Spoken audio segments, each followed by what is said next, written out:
Welcome to Hope is Here. My name is Greg Horn, and we have for only the second time in the 7-month history of Hope is Here a repeat guest.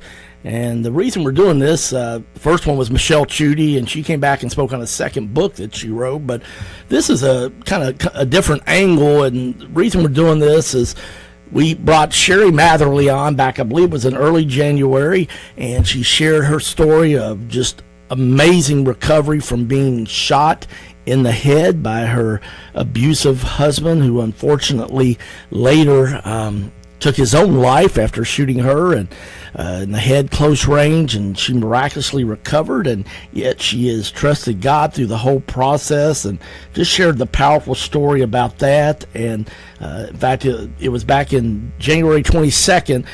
It was one of the most listened to podcast that we've had, called Shot and Left to Die, dealing with domestic violence. So I would encourage you, if you missed any of those programs, we actually, I believe, had Sherry on all week because it was just so powerful, talking about her childhood and what led up to this very unhealthy marriage, and then almost tragically losing her life when she finally did decide to leave. And it was just a powerful week of 14-minute programs. So I want to encourage you to go to our website, hopeishere.today. That's hopeishere.today, and listen to those. But I brought Sherry back because she's a friend of mine, and we talk often, and just ask how she's doing. And she said, well, Greg, when I listened to those programs, she said, I sobbed like a baby. And she said, Greg, I can't believe this, and I'm kind of embarrassed to say it, but she said, I realized I really never have grieved any through this process of what happened. And this situation happened back in 2003, so it was almost 15 years before that it had happened. But, Sherry, God showed you a lot of things, but one of the big things was about grief. Yes, he did. And it's amazing how I got there. My daughter and I, she was home Easter this year, and went to see the movie I Can Only Imagine.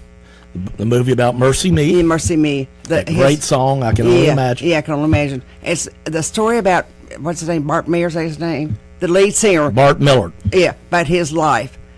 And the opening scenes of that movie just tore me up. And I was sobbing like a baby. And my daughter kept having me Kleenex, but it wasn't bothering her. And I kept thinking, why is it not bothering her?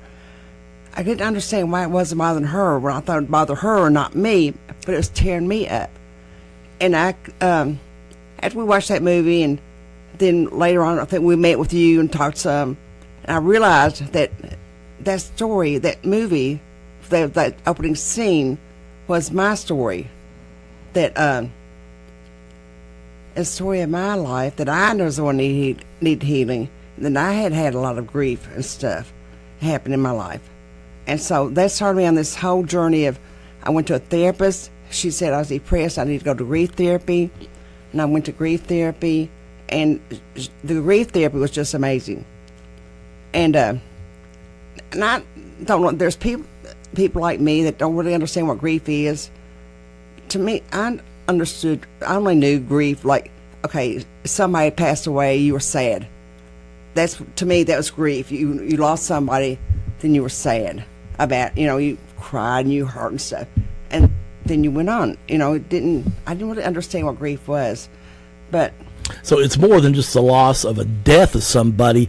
It can actually be the loss of something. Exactly. A job, your childhood, Exactly. Obviously the death of a marriage. Yeah. There's just so many things that we lose, but what you found is that a lot of times we don't take time to grieve them. Exactly. Is that correct? Exactly. We don't. And, and it's hard when you're in it and you don't understand what it is, and you don't understand you're grieving. You need to grieve. You don't understand even how to grieve, I don't think. And that's what's with me, because I didn't understand, like you say, that grief is more than it's a loss. And for me, that movie brought out to me that my parents were divorced, and my mother left me, and my father got custody of me when I was a young child. So I had a loss of my mother, and that brought all that back to me. So that was the grief that I had lost my mother, which I didn't understand that, and I'd never dealt with that. you know. Well, and that's why I wanted to have you on, Sherry. I think a lot of people can relate to what you just said. They had a loss as a child. It could be a parent, whether it's a divorce, and, you know, a lot of times it's the dad that, you know, is gone instead of the mother. But wow, for you as a woman to lose your mother, how old were you when this happened? I was probably, I was younger. I was probably 3 or 4 when they got a divorce.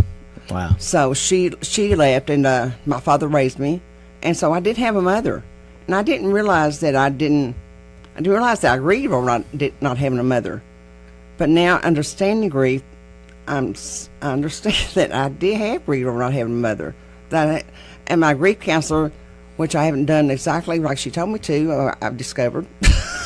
But she had me say that I need to write down every loss I've suffered, to write out what I lost and how that affected me, or how I thought it affected me, or how it might have affected me.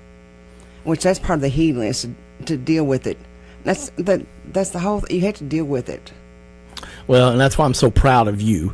You know, you listen to your programs that were on WJMM, and just the feedback I got was amazing about how you inspired people, how you overcame stuff like you're talking about that we didn't even address in that program, but just being in a very unhealthy marriage, verbally abusive, an alcoholic husband, and trying to raise 2 kids. And, you know, it was just a really challenging season. But, you know, sometimes in our culture we stay so busy, and it's about being strong and moving on to the next thing, that you're just fighting for your life. But one of the things that's been good out of slowing you down over the last few years, it's caused you to think about some things and process some things in not just your physical recovery, but also in your emotional recovery. Exactly.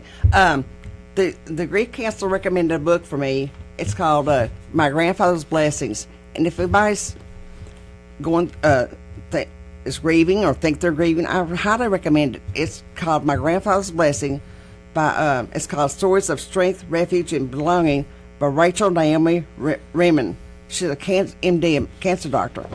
And in this book she says that healing involves not only the recovery of the body, but the recovery of the soul. And I just love that sentence right there. Just, you know, people think like me, okay, I got hurt, I got shot, and I recovered from all that. But then there's the soul. My soul was hurt, has been hurt for a long time, and I never paid attention to my soul. Didn't really take time to pay attention to my soul.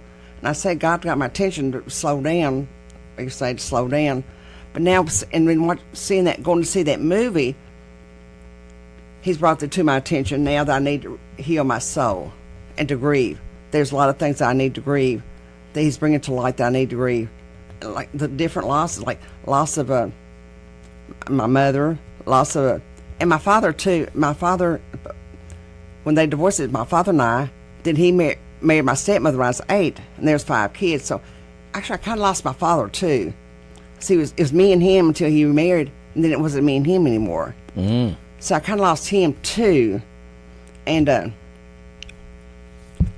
so I didn't really know how to process all that stuff.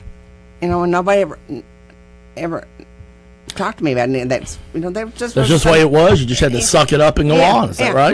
There wasn't anything about. Nobody ever talked about that kind of stuff before, and I didn't know anything about it. You know, and I've always been a stuffer. I just dealt with things. If it happened, it happened. I just went on. I stuffed it.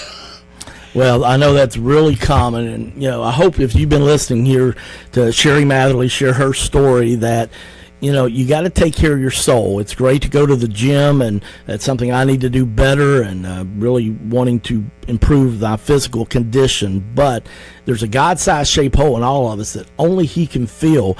And the great part is you don't have to depend on anybody else to take care of your soul.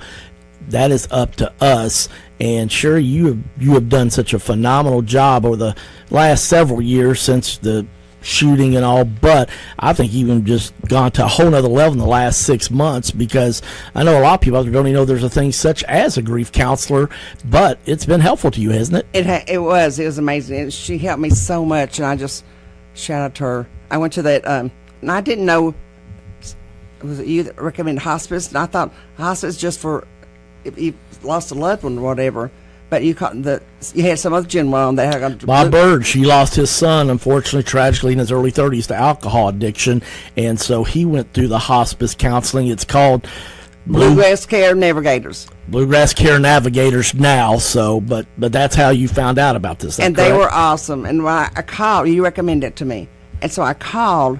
At first, I wanted to. I thought I don't need to, but I did. I called. And I told the. So is that called Pride? Is that what it is, or? Yeah. I'm the king of that, so that's why it takes one to know one. So, yes, so you at first said, "Yes, Greg, I'm going to do that," but then you didn't. But you did. And I'm kind of a rebel. And so, but I did. I called and I told the gentleman. I said, I don't know if I have the right, if I even need this or not. But I said, I think I need grief counseling. He said, well, but I'm not sure this is what I need. He said, well, kind of tell me your story. So I kind of told him a little bit about, I'm a survivor of domestic violence. He said, just a minute, and I'll give you a counselor. I thought, oh my gosh. So he gave me this lady, and he said, she'll call you in a couple of days to make an appointment. She called me the next day and made me an appointment. And I went to her, and we just hit off so, and she was so helpful.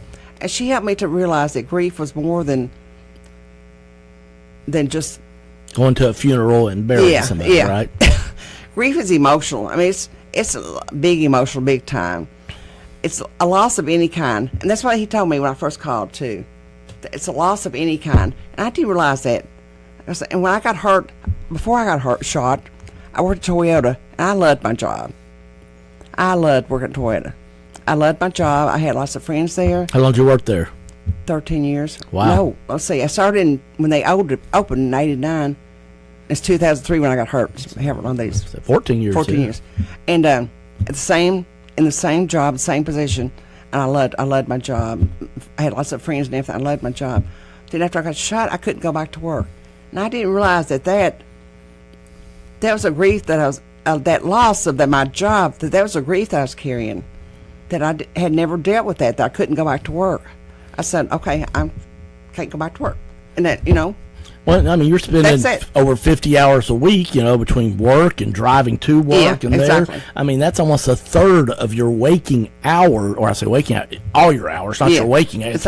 It's more than a third. Yeah. It's probably at least half to 2/3 of your waking hours. But that is a huge loss, not just because, one, it's what you did.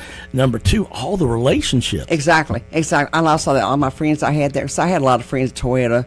When I got shot, my son said between Bourbon County D's friends from school and Toyota, you couldn't get in the emergency room that night. They just shut it down because there's so many people. It's mostly Toyota, and I loved Toyota. I loved it, and so I lost them. That was a grief. Then so I can't work anymore. That's what it is. I can't work anymore. So you had the double loss in both your job, a big part of your life, which is your identity, because you're spending so much time. People always ask, what do you do? Yeah, tell them I work at Toyota. Yeah, and then the two greatest things that she helped me, the grief counselor helped me see, was that I had the two greatest losses that really did me in.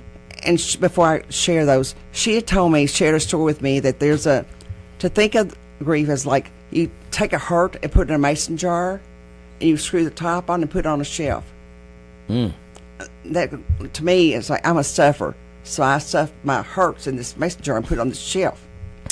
All right, I hate stopping Sherry right here, but this is a good stopping point. But she is on to some really good stuff about grief, and she's going to share, too, the big things she learned from meeting with this grief counselor. So I want to encourage you to tune in tomorrow and join us. Make sure you tell a friend. Remember, you can catch, if you missed this, only caught half of it, you want to hear all this, you can go to our website, hopeishere.today, and you can catch all of this 14-minute program with Sherry, and join us again tomorrow as we'll continue to talk about grief and how you can get your soul healthy on Hope is Here. CMI is your full-service human resources provider in Central Kentucky. For 15 years, CMI Human Resources has taken great pride in helping organizations and people work. Whether it's employee handbooks or help in filling a position, no job is too large or too small for CMI. Contact the professionals today at CMI Human Resources, 859-296-2800, or online at cmiconsulting.com.